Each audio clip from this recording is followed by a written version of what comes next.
Welcome to Luca and Miguel. Enjoy the video. You begin by preparing a confined environment so dependencies do not leak. Create a venv and activate it. Install Python 3.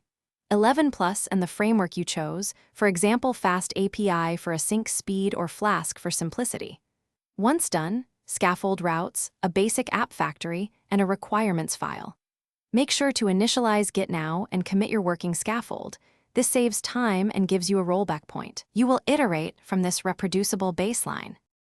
You now implement the core. Define your endpoints and data contracts, because clear contracts prevent rework.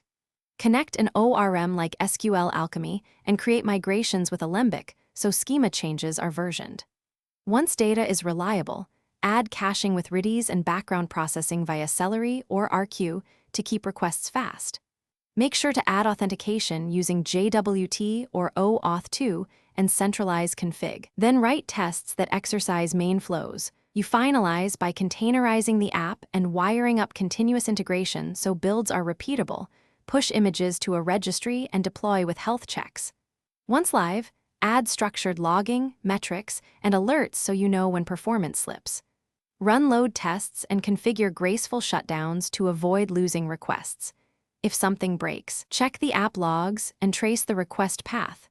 Correlate request ID across services to isolate the failing component quickly, then roll back if needed. Thanks for watching and please subscribe. It's the best investment you'll ever make.